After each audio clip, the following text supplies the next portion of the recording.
हाँ जी बेटा, इक्विलिब्रियम को कौन सा करेंगे बेटा, हम पार्ट करेंगे ली चैटेरियर प्रिंसिपल। देखिए बेटा, ली चैटेरियर प्रिंसिपल ने कहा क्या था। जब हम जानते हैं बेटा कोई भी एक रिएक्शन, जैसे हमारे पास कोई भी एक रिएक्टेंट, ये हमारे पास कोई भी जिसमें कोई भी एक रिएक्टेंट, ठीक है बेटा, इज इन इक्विलिब्रियम विद है प्रोडक्ट के, और दोनों ही हमारे पास क्या बेटा, एज्यूम टू बी गैसियस या एक्वस स्टेट में। अभी हमने एज्यूम कर लिया गैसियस स्टेट में, नहीं, इनके बीच में क्या हो गई, इक्विलिब्रियम एस्टेब्लिश हो गई। अब कोई भी फैक्टर जब हम चेंज करते हैं, कौन कौन से फैक्टर में चेंज करना बेटा, टेम्परेचर में चेंज करना, प्रेशर में, या कंसंट्रेशन में, जब हम कोई भी चेंज करते हैं तो ये इक्विलिब्रियम जो होता है बेटा, ये डिस्टर्ब हो जाता है। तो डिस्टर्ब होने के बाद ये क्या हो जाता है, इक्विलिब्रियम क्या हो गया, डिस्टर्ब हो गया। तो ली चैटेरियन प्रिंसिपल ने कहा ये रिएक्शन खुद को वापस से इक्विलिब्रियम पे लाने के लिए उस जो हमारे पास जो उस फैक्टर्स को क्या करेगी, अपोज करने की कोशिश करते हैं, उस फैक्टर को डिक्रीज करने की क्या करते हैं बेटा, कोशिश करती है। This was given by the Le Chatelier principle. जैसे फॉर एग्जांपल बेटा, आपने किसी भी रिएक्शंस में प्रेशर को इंक्रीज कर दिया, ठीक है बेटा, सिस्टम का प्रेशर इंक्रीज कर दिया। अब वो क्या करेगी बेटा, वो रिएक्शन उस जो आपने इंक्रीज किया है उसको कम करने की कोशिश करेगी, यानी हमेशा इसको अपोज करेगी according to Le Chatelier principal, तो उसको डिक्रीज करने की कोशिश करेगी। फॉर एग्जाम्पल आपने क्या करा बेटा, फॉर एग्जाम्पल आपने क्या करा, प्रोडक्ट की कंसंट्रेशन, यानी आपने प्रोडक्ट की कंसंट्रेशन क्या कर दी, इंक्रीज कर दी। अब रिएक्शन क्या करेगी, वापस इक्विलिब्रियम पे आने के लिए, वापस किस में आने के लिए, इक्विलिब्रियम पे आने के लिए इसकी कंसंट्रेशन को कंज्यूम करेगी और क्या बनाना शुरू करेगी, रिएक्टेंट, जिससे ये प्रोडक्ट की कंसंट्रेशन क्या हो जाए, कम हो जाए, और दोनों की कंसंट्रेशन क्या हो जाए, सेम आ जाए। तो इस टाइप से बेटा इक्विलिब्रियम वापस से क्या होगा, री एस्टेब्लिश होगा, यानी उस इफेक्ट को क्या करेगी, कैंसल आउट करेगी। That was given by the Le Chatelier principle. जब हम बात करते हैं, लिखते हैं बेटा, when a system is in the state of is in a state of equilibrium, जब कोई भी बेटा कोई भी एक रिएक्शन या कोई भी सिस्टम क्या होता है, इक्विलिब्रियम पे होता है, उसका मतलब क्या हो गया, बोथ फॉरवर्ड एंड बैकवर्ड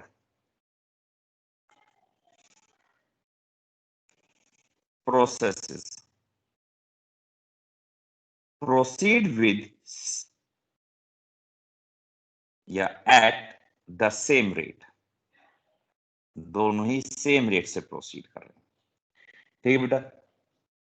तो उस सिस्टम में कोई भी कंडीशंस को हम क्या करते हैं बेटा, किसी भी केस में हम क्या करते हैं, फुल कॉमा सेम रेट से चल रही है, if any of the factor, ठीक है बेटा, any of the factor that is concentration, temperature, etc, pressure, etc लगा दे बेटा। तो ये क्या करते हैं बेटा, इज चेंज, ये कोई भी फैक्टर क्या होते हैं, चेंज हो जाते हैं बेटा, is change, then the equilibrium gets disturb, इक्विलिब्रियम क्या हो जाता है बेटा, डिस्टर्ब हो जाता है।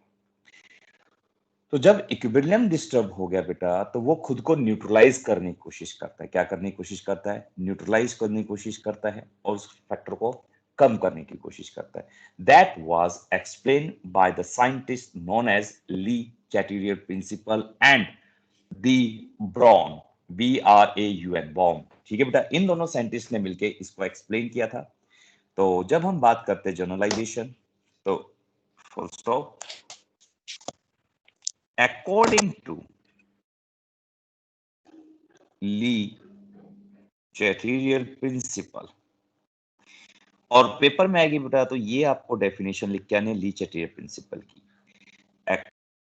प्रिंसिपल इसी टाइप से बेटा, comma, if a system is at equilibrium or simple short में लिखिए अंडर इक्विलिब्रियम, जब कोई भी सिस्टम कहाँ होता है बेटा, इक्विलिब्रियम पे होता है, ठीक है बेटा। बी subjected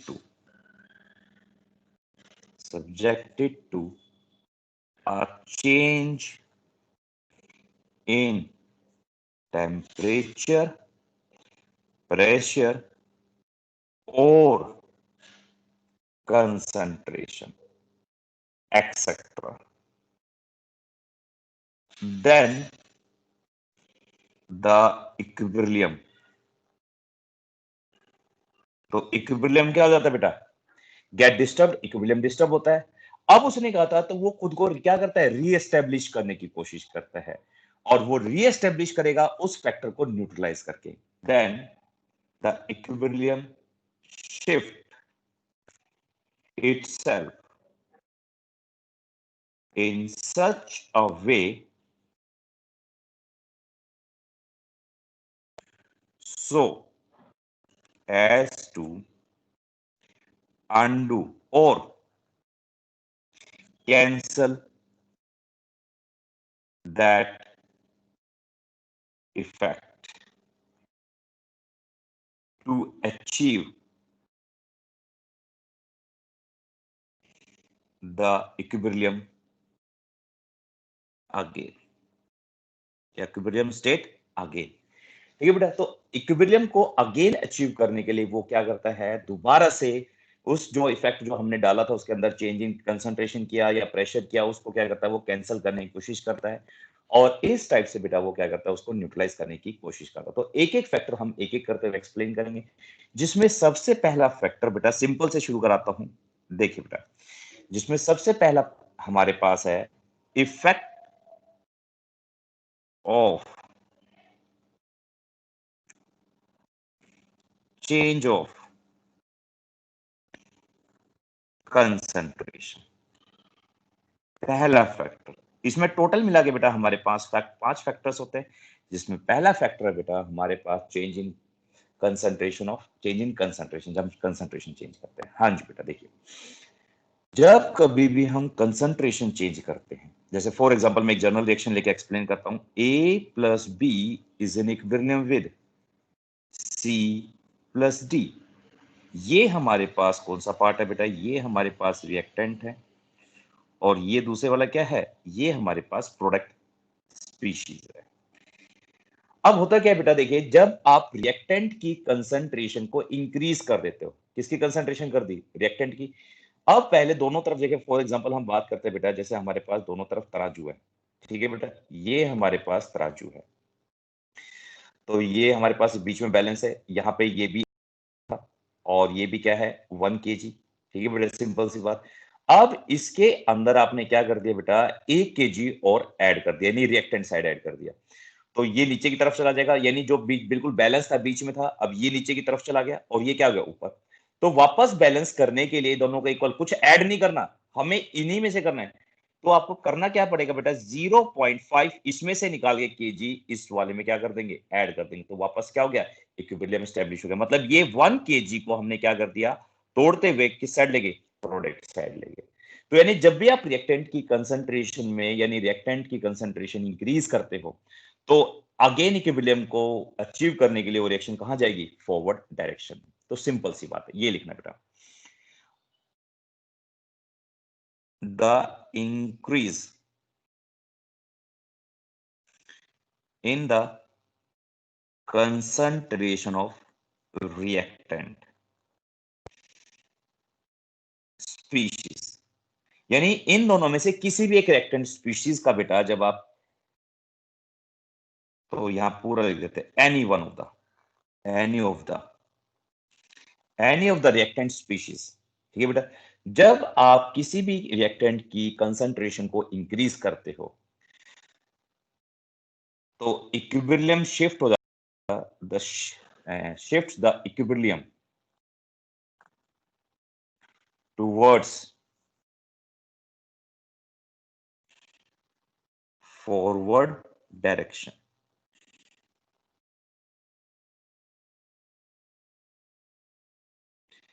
ठीक है बेटा, पहला पॉइंट ये। दूसरा, जब आप प्रोडक्ट की कंसंट्रेशन इंक्रीज करते हो,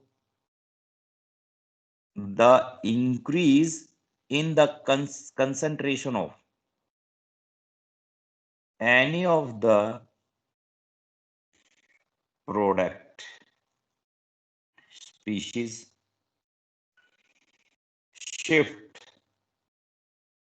the equilibrium towards backward direction।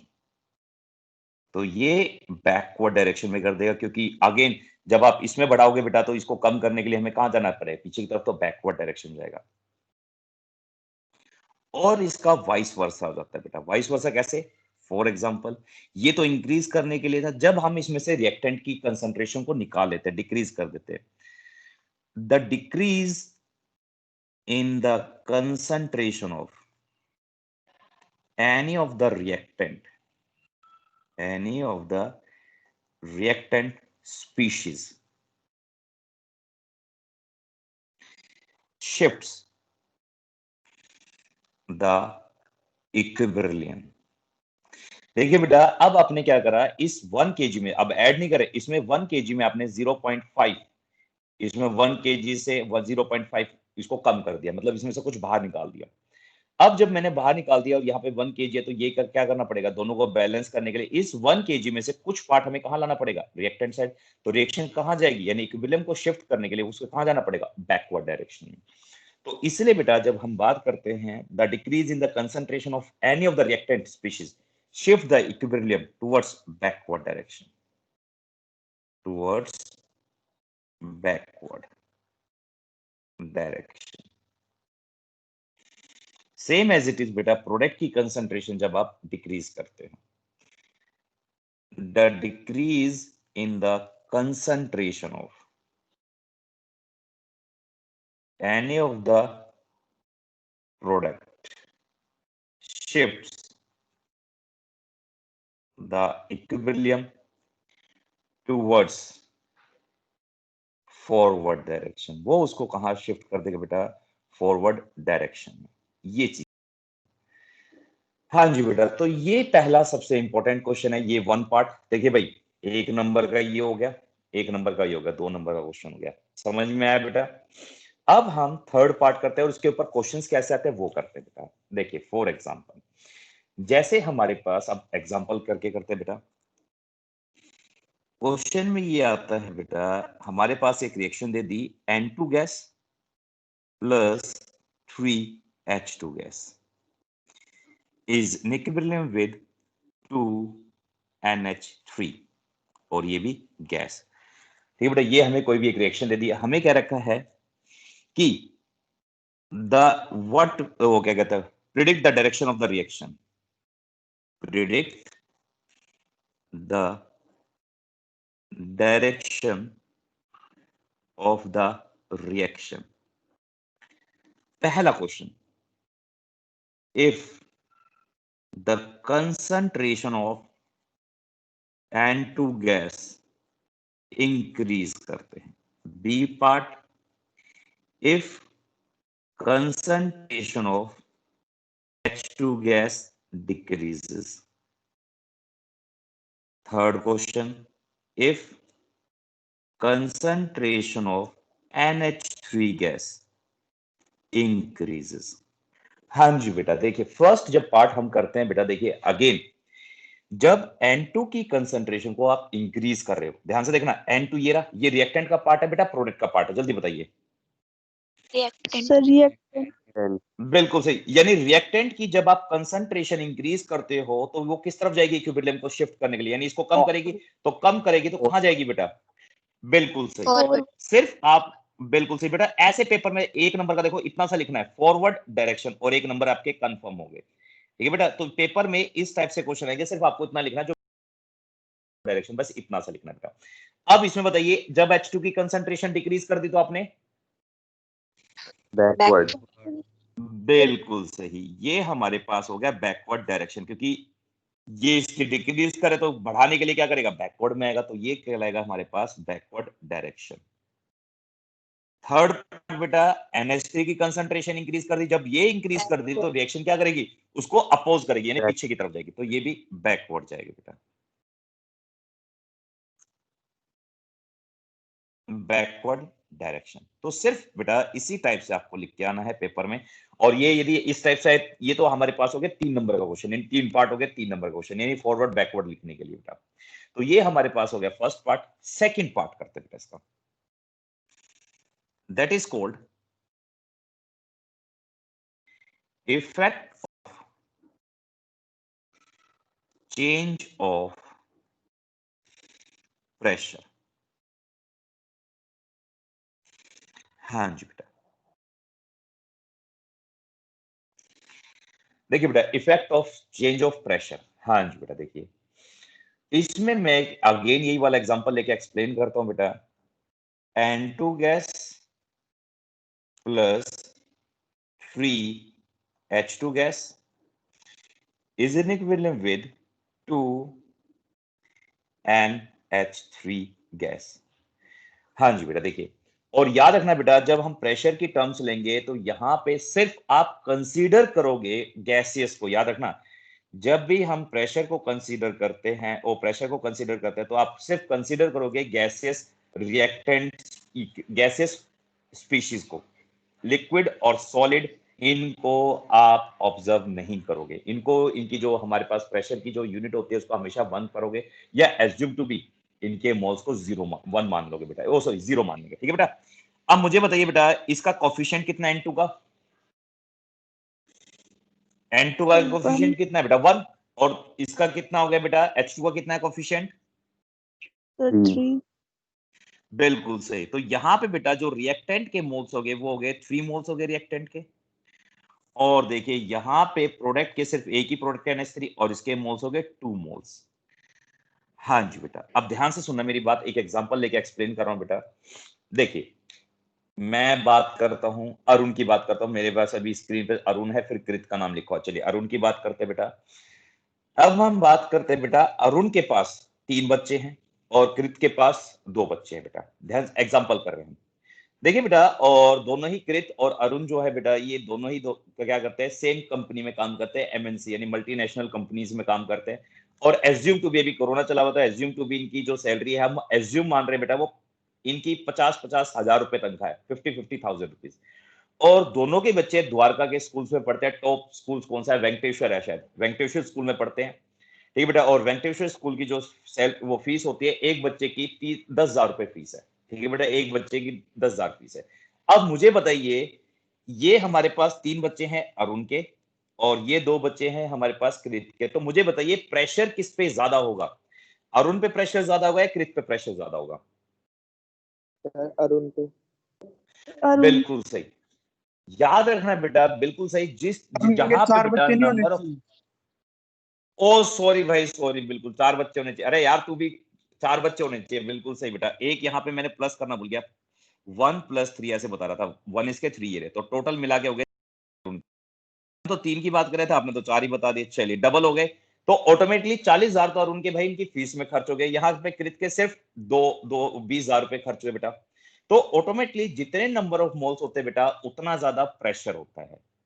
अब सुनिए, तो यानी कहने का मतलब बेटा, जहां पे नंबर ऑफ मोल्स ज्यादा होते हैं उस तरफ प्रेशर भी ज्यादा होता है, ये चीज याद रखना बेटा। अब देखिए, जब आप प्रेशर को, यानी कहां प्रेशर ज्यादा है? रिएक्टेंट साइड में। और प्रोडक्ट साइड में क्या है? प्रेशर कम है, क्योंकि नंबर ऑफ मोल्स कम है बेटा। ठीक है बेटा, तो नंबर ऑफ मोल्स देख के आप बताओगे कि रिएक्टेंट साइड ज्यादा प्रेशर है या प्रोडक्ट साइड है बेटा। तो अभी हमें पता लग रहा है, सिंस चूंकि number of moles of reactant is higher as compared to product। तो इसी वजह से बेटा प्रेशर रिएक्टेंट साइड क्या है? प्रेशर रिएक्टेंट साइड हाइयर है बेटा। ये अकॉर्डिंग टू दिस रिएक्शन बता रहा हूं बेटा, अकॉर्डिंग टू दिस रिएक्शन। अब देखिए, आप इस सिस्टम का प्रेशर और ज्यादा इंक्रीज कर दिया तो सिस्टम क्या करेगा? उस प्रेशर बढ़ाने की कोशिश करता है, डिक्रीज करने की, क्योंकि बेटा अकॉर्डिंग टू लीचेटियर प्रिंसिपल उसको डिक्रीज करेगा। आपने टेम्परेचर प्रेशर इंक्रीज कर दिया बेटा, तो सिस्टम क्या करेगा, उसको डिक्रीज करने की कोशिश करेगा और डिक्रीज करते हुए बेटा उस तरफ जाएगा जहां पे नंबर ऑफ मोल्स क्या है, कम है। तो बताइए नंबर ऑफ मोल्स किस तरफ कम है, प्रोडक्ट साइड में या रिएक्टेंट साइड में? Reactant side product. बिल्कुल सही, प्रोडक्ट सर साइड में, बिल्कुल प्रोडक्ट ठीक है साइड बेटा, प्रोडक्ट प्रोडक्ट साइड, बिल्कुल सही, प्रोडक्ट साइड में। तो वहां मूव करता है बेटा जहां पे रिएक्ट नंबर ऑफ मोल्स कम होते हैं। तो सिंपल यही बेटा तीन बात है हमारी इसके अंदर। तो अब लिखते हैं बेटा, इंक्रीज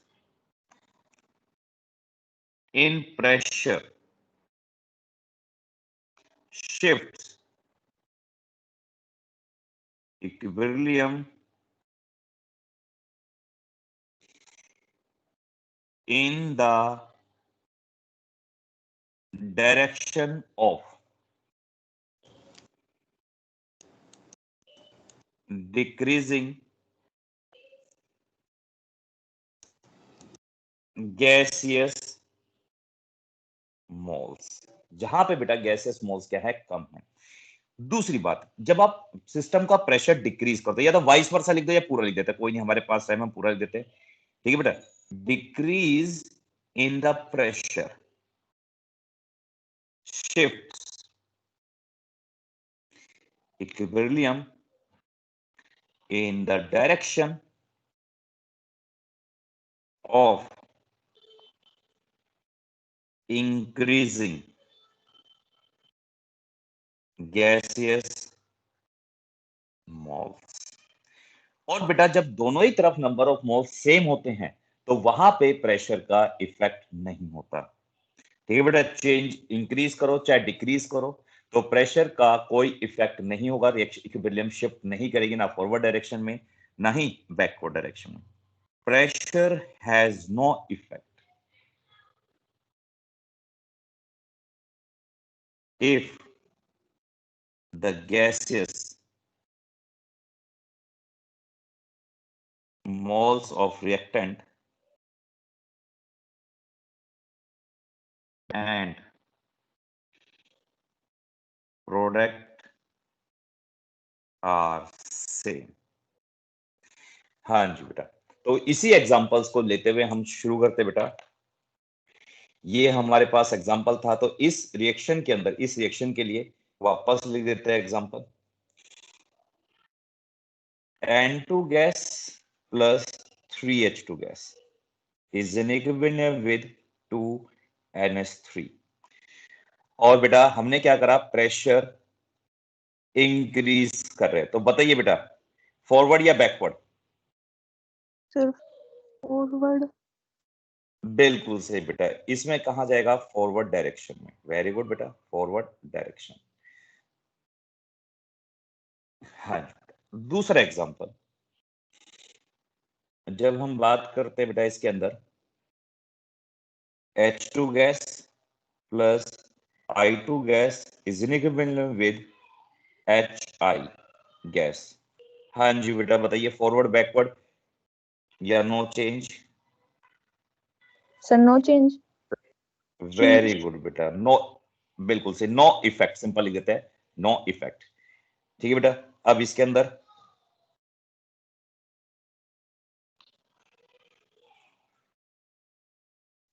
बेटा फॉरवर्ड। सर बैकवर्ड, बिल्कुल क्योंकि वहाँ सॉलिड है। बिल्कुल सही बेटा, देखिए यहाँ पे सॉलिड है तो इसके नंबर ऑफ मोल्स कितने होंगे, 0। इसके भी कितने होंगे बेटा, 0, और इसके कितने होंगे, 1। यानी कहने का मतलब है प्रोडक्ट रिएक्टेंट साइड में जब हमारे मोल्स आ गए तो 0 मोल्स हैं, और प्रोडक्ट साइड में कितने हैं, 1 मोल। तो बेटा आप जब प्रेशर इंक्रीज कर रहे हो, ध्यान से सुना, प्रेशर इंक्रीज कर रहे हैं, जब हम प्रेशर इंक्रीज करते हैं तो इक्विलिब्रियम उस डायरेक्शन में जाता है जहां पे नंबर ऑफ मोल्स क्या होते हैं, गैसेस के कम होते हैं। तो भाई 0 ज्यादा होता है या 1 ज्यादा होता है, ऑटोमेटिकली 0 कम है, तो इसलिए कहा जाएगी बेटा वो बैकवर्ड डायरेक्शन में। याद रखना बेटा सॉलिड्स को कंसीडर नहीं करना, तो ये जाएगी बैकवर्ड डायरेक्शन में। तो ये क्वेश्चन है बेटा। तो देखिए पहला हो गया आपके पास किसके ऊपर, कंसंट्रेशन, ये हमारे पास दूसरा है गैसेस के ऊपर। तो एक असाइनमेंट मतलब 3 क्वेश्चन इसके ऊपर बेस्ड है बेटा, उन तीनों में से ही पेपर में आता है, तो वो मैं आपको सेंड कर दूंगा। तो ये आपके पास हो गए 2। तीसरे की बात करते बेटा, तीसरा जो इफेक्ट होता है वो होता है हमारे पास टेम्परेचर, यानी चेंज इन टेम्परेचर की बात करते बेटा। Third, effect of change of temperature.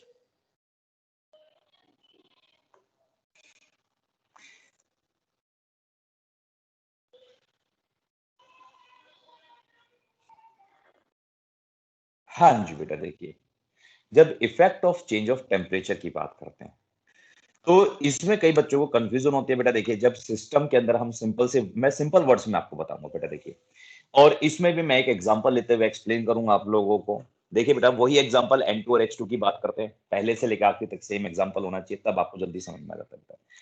देखिए बेटा जब हम एक एग्जांपल एक्सप्लेन करता हूं, N2 गैस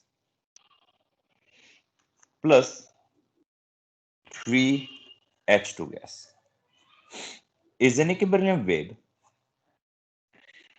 2NH3 gas। ठीक है बेटा, 2NH3 गैस। अब इसके बाद हमें बताया बेटा कि जो ये रिएक्शन है इसके लिए एंथैल्पी ऑफ द रिएक्शन,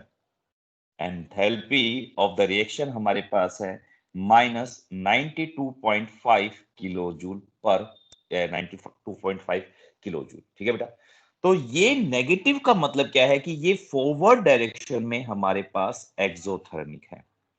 और एक्सोथर्मिक आप जानते हो बेटा, हीट जो क्या करती है, रिलीज करती है। एक्सोथर्मिक क्या होती है बेटा, रिलीज। तो जब ये फॉरवर्ड डायरेक्शन में एक्सोथर्मिक होगी तो ऑलवेज बैकवर्ड डायरेक्शन में कैसी होगी बेटा, एंडोथर्मिक होगी। ये चीज याद रखना। और जो रिएक्शन फॉरवर्ड डायरेक्शन में एंडोथर्मिक होती है तो बैकवर्ड डायरेक्शन में क्या होती है, एक्सोथर्मिक। देखिए बेटा फॉर एग्जांपल, एक और एग्जांपल ले लेते हैं। N2 plus N2 gas plus O2 gas is in equilibrium with NO gas, और बैलेंस करने के लिए आगे 2 लगा देते हैं। और इसके लिए जो एंथैल्पी ऑफ द रिएक्शन होती है बेटा, ये होती है प्लस 180 किलो जूल। ठीक है बेटा, तो यानी फॉरवर्ड डायरेक्शन में प्लस का मतलब हो गया, तो ये फॉरवर्ड डायरेक्शन में कैसी है, एंडो, और बैकवर्ड डायरेक्शन में अपोजिट हो जाएगी, एक्सोथर्मिक। ठीक है बेटा, चेंज इन टेम्परेचर कहने का मतलब है यदि आप टेम्परेचर इंक्रीज करते हो या फिर डिक्रीज करते हो।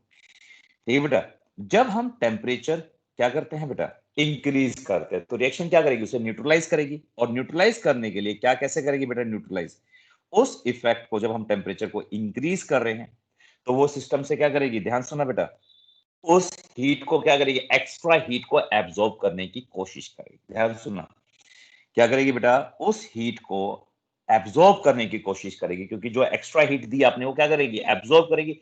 और एब्जॉर्ब करना क्या कहलाता है बेटा, एक्सोथर्मिक रिएक्शन या एंडोथर्मिक रिएक्शन? हाँ जी बेटा बताइए।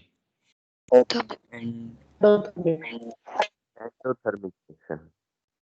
बेटा दोबारा बोलना, एक्चुअली मैं माइक थोड़ा सा मैंने एक कान से निकाल रखा था, दूसरा नहीं लगा रखा था। क्या कहा आपने, एक्सोथर्मिक? सर बिल्कुल सही, एंडोथर्मिक। बिल्कुल सही बेटा। एंडोथर्मिक का मतलब क्या होता है, जब कोई भी एक रिएक्शन हीट को एब्जॉर्ब कर लेती है, बाहर ठंडक आती है, तो वो कहलाती है एंडोथर्मिक। तो जब आप टेम्परेचर बेटा टेम्परेचर बढ़ा रहे हो तो सिस्टम क्या करेगी, उस बढ़े हुए टेम्परेचर को क्या करेगी, एब्जॉर्ब कर लेगी, और एब्जॉर्ब करता है एंडोथर्मिक। तो यही है बेटा। तो ठीक है बेटा, तो जब हम बात करते हैं the increase in the temperature of the reaction mixture shifts the equilibrium in the direction of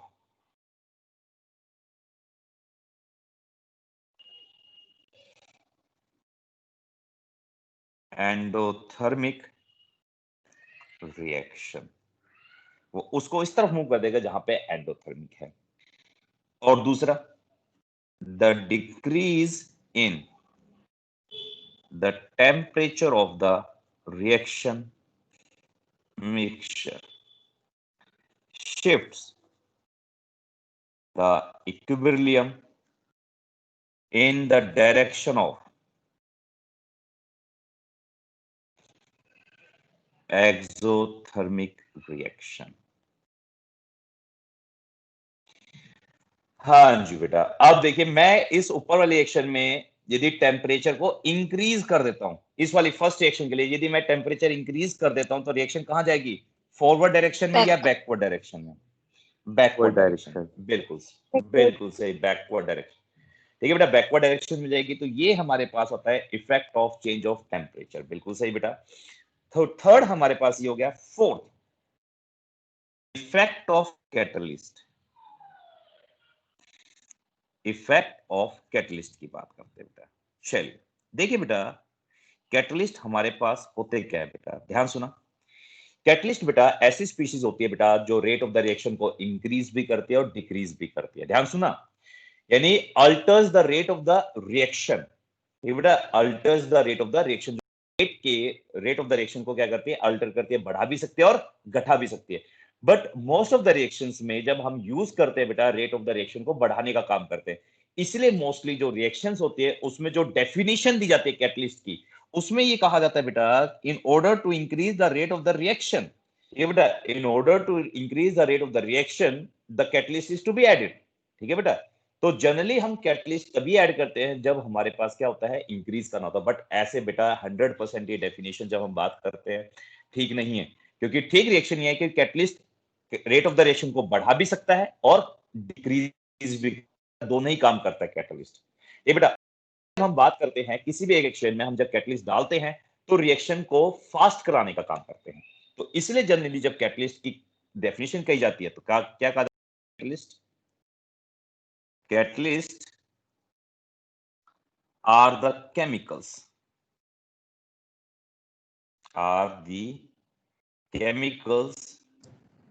which are used, हाँ जी बेटा, which are used to enhance the rate of a chemical reaction। ठीक बेटा, rate of the chemical reaction को enhance करने के लिए या अल्टर करने के लिए, ठीक है बेटा, अल्टर लिख दीजिए चाहे एनहांस लिख दीजिए, अल्टर मतलब इंक्रीज भी डिक्रीज भी, but most of the cases में हम एनहांस करने का काम करते हैं, enhance the rate of the chemical reaction and help in achieving the equilibrium as soon as possible, बहुत जल्दी बेटा। यानी कैटलिस्ट क्या करता है बेटा, as soon as possible.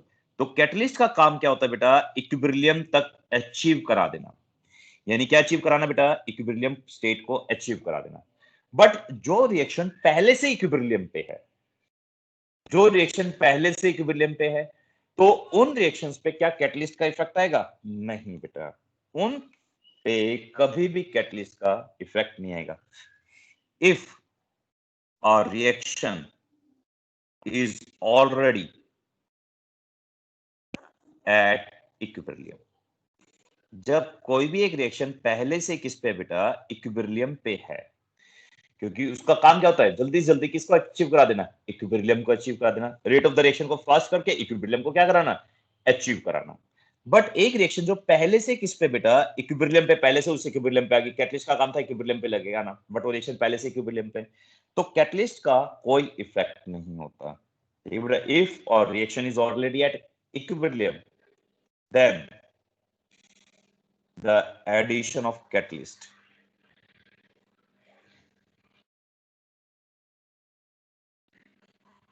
at equilibrium state has no effect, उसका कोई भी चेंज नहीं होगा बेटा। ये हमारे पास है इफेक्ट ऑफ कैटलिस्ट। ठीक है बेटा, तो कैटलिस्ट का कभी भी इफेक्ट नहीं होता बेटा किस पे, इक्विलिब्रियम के ऊपर।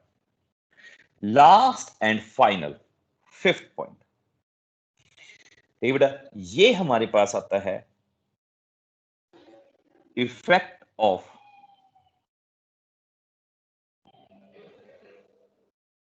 Addition of inert gas. ठीक है बेटा, एडिशन ऑफ इनर्ट गैस, हाँ जी बेटा। देखिए क्या इनर्ट गैसेस, देखो आपने पढ़ा है बेटा, इनर्ट गैसेस कौन सी होती है बेटा, जल्दी बताइए, इनर्ट गैसेस कौन सी होती है, सर हीलियम, नियोन। बिल्कुल सही। अच्छा देखो, दोज गैसेस जैसे आपने बताई, हीलियम बताई, नियोन बताई, आर्गन बताई, ये सारी की सारी ईटीसी। तो इन्हें नोबल इनर्ट क्यों कहा जाता है बेटा, बताओ? इसलिए बेटा क्योंकि ये क्या करती है, रिएक्ट नहीं करती। Those gases which do not react with either reactant or product। ठीक है बेटा, तो ये ना रिएक्टेंट के साथ रिएक्ट करती, ना प्रोडक्ट के साथ रिएक्ट करती। तो क्या इनका एडिशन करना इक्विलिब्रियम पे कोई इफेक्ट करता है? तो हम कहते हैं बेटा, तो ध्यान सुनना, इसमें दो कंडीशन है।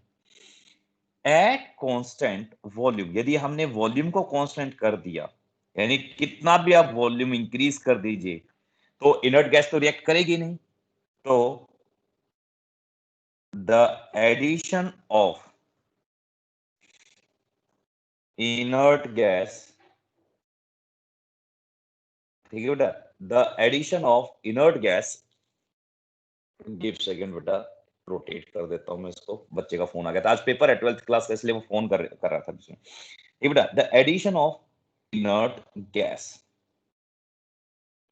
does not alter या does not affect the equilibrium state, पहली कंडीशन ये। बट जब हम प्रेशर कांस्टेंट लेते हैं बेटा, वॉल्यूम इंक्रीज करते हैं, अगेन कंसंट्रेशन इंक्रीज कर दी, जब रिएक्टेंट साइड या प्रोडक्ट साइड, तो इक्विलिब्रियम शिफ्ट करता है बेटा, जब जहां पे हमने उसको ऐड करा है बेटा। तो हम ये कहते हैं एन इनर्ट गैस। पर ये आप लोगों के सिलेबस में सिर्फ कांस्टेंट वॉल्यूम है बेटा, ये वाला नहीं है, कंपटीशन में आता है, इसलिए मैं बता रहा हूं। N inert gas shifts the equilibrium depending upon the nature of reaction when added at constant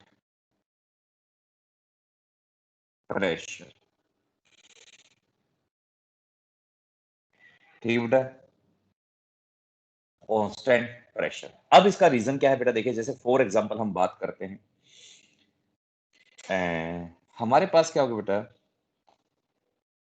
तीन एग्जांपल, तीनों मैं बताता हूं। चलिए, तीन हमारे पास केसेस है, जैसे प्रेशर की बात करते हैं, प्रेशर वाली केस की बात करते हैं बेटा। सबसे पहले हम बात करते हैं बेटा N2 gas plus 3H2 gas is in equilibrium with 2NH3 gas। अब इस रिएक्शन पे आपने क्या कर दिया बेटा, इसमें आपने इनर्ट गैस ऐड कर दी। क्या ऐड कर दी आपने? इनर्ट गैस आपने ऐड कर दी। तो ऐसे केसेस में आप इसमें क्या देखोगे बेटा, रिएक्टेंट जब आप ऐड करते हो कांस्टेंट प्रेशर पे, ठीक बेटा, तो नंबर ऑफ मोल्स को चेक करते हैं हम। क्या करते हैं? नंबर ऑफ मोल्स की। ठीक है बेटा, तो जब आपने ऐड करा तो यहाँ पे नंबर ऑफ मोल्स कितने हैं, यहाँ पे इसके 4 है, अभी हमने बात करी, और यहाँ पे कितने हैं? 2। ठीक है बेटा, तो रिएक्शंस क्या करेगी, उस तरफ मूव करेगी जहां पे नंबर ऑफ मोल्स क्या होंगे? कम होंगे, यानी एडिशन का इफेक्ट जाएगा। तो कहां जाएगी ऐड करने पे? तो ये जाएगी फॉरवर्ड डायरेक्शन, क्योंकि number of moles come, forward direction. ये भी सेम प्रेशर की टर्म्स में बेटा। ये सारे के सारे आपको क्या लेना है? इनर्ट गैस का प्रेशर की टर्म्स में लेना है, प्रेशर टर्म्स। समझ में आया बेटा? सेम ऐसे ही दूसरी मैं रिएक्शन लिख रहा हूं आप लोगों के लिए, PCl5 कर लेते हैं। PCl5 gas in equilibrium with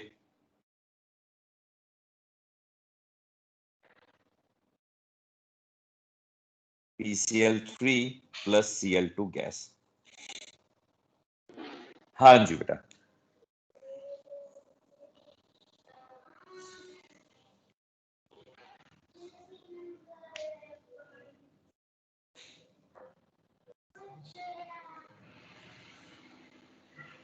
हाँ जी बेटा बताइए।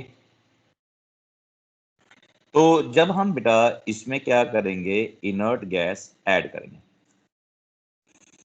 तो जब इनर्ट गैस ऐड करते हैं तो बेटा इनर्ट गैस उस तरफ मूव करती है जहां पे, आगे देखिए यहाँ पे नंबर ऑफ मोल्स कितने बेटा, यहाँ पे नंबर ऑफ मोल्स 1 है और यहाँ पे नंबर ऑफ मोल्स 2 है। तो बेटा इन टर्म्स ऑफ प्रेशर, और ये हमेशा रिवर्स होता है, ध्यान से सुना, किसका होता है, रिवर्स होता है प्रेशर का। अरे यार हाँ जी बेटा बिल्कुल रिवर्स होता है प्रेशर का। तो रिवर्स होता है बेटा, तो प्रेशर के रिवर्स में यहाँ पे इस केस के अंदर, इस केस में फॉरवर्ड जाएगी, क्योंकि यहाँ पे क्या है जब हम बात करते हैं तो ये फॉरवर्ड डायरेक्शन में, क्योंकि यहाँ पे नंबर ऑफ मोल्स क्या है, ज्यादा है रिएक्टेंट में, तो वो उस तरफ ऐड होता है बेटा जहां पे कम होते हैं, तो अपोजिट हो गया तो फॉरवर्ड डायरेक्शन में जाएगी। और इस केस में बेटा नंबर ऑफ मोल्स कहां ज्यादा है, देखिए नंबर ऑफ मोल्स कहां ज्यादा है, रिएक्टेंट में, तो ये कहां जाएगी, बैकवर्ड डायरेक्शन में।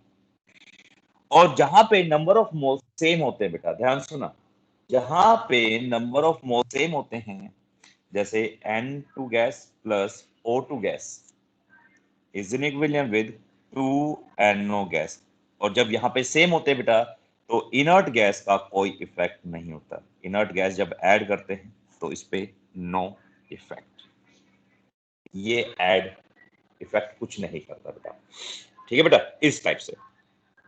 इसमें कोई डाउट? हाँ बेटा बोलो।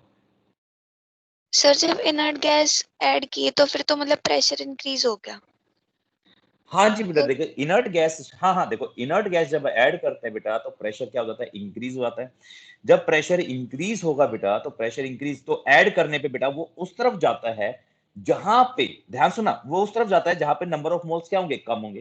तो नंबर ऑफ मोल्स कहां पे कम है, प्रोडक्ट साइड में, ध्यान सुना, प्रोडक्ट साइड में कम है, तो यहाँ पे इनर्ट गैस ऐड करते हैं। अब ये नहीं पता हमें कितनी ऐड करी, तो वो उस कंसंट्रेशन यानी अब वो उस तरफ मूव करा है बेटा, ध्यान सुना, देखो जैसे for example N2 gas plus 3H2 gas is in equilibrium with 2NH3 gas, तो यहाँ पे 2 मोल्स हैं और यहाँ पे क्या है 4 मोल्स, और अभी रिएक्शन इक्विलिब्रियम पे है। मैंने यहाँ पे इनर्ट गैस का ऐड करा दी मैंने, क्योंकि नंबर ऑफ मोल्स यहाँ कम थे, इनर्ट गैस ऐड करा दी, तो आपने किसकी कंसंट्रेशन इंक्रीज कर दी, the concentration of product, product की कंसंट्रेशन इंक्रीज कर दी। अब रिएक्शन क्या करेगी बेटा, इस प्रोडक्ट की कंसंट्रेशन जो आपने इंक्रीज करी है इसको कम करने की कोशिश करेगी, और कम करने के लिए कहां जाएगी वो, बैकवर्ड डायरेक्शन में। समझ में आया बच्चे? Yes sir. ओके बेटा, तो ऐसे आपको करना है, बट आपको सिर्फ ये देखना है बेटा जहां पे नंबर ऑफ मोल्स कम हो गए तो इनर्ट गैस उसी साइड ऐड होगी, तो उसका मतलब ये कंसंट्रेशन आपने प्रोडक्ट की क्या कर दी, इंक्रीज। अब जब प्रोडक्ट की कंसंट्रेशन इंक्रीज कर दी तो अकॉर्डिंग टू ली-चैटियर प्रिंसिपल तो रिएक्शन कहां जाएगी, बैकवर्ड डायरेक्शन में। तो ये आज का टॉपिक है बेटा, बस इतना ही करते हैं। ये आपका ली-चैटियर प्रिंसिपल है, तो ली-चैटियर प्रिंसिपल बाद हम आगे शुरू करेंगे बेटा ली-चैटियर प्रिंसिपल, और इसी के साथ ये हमारा टॉपिक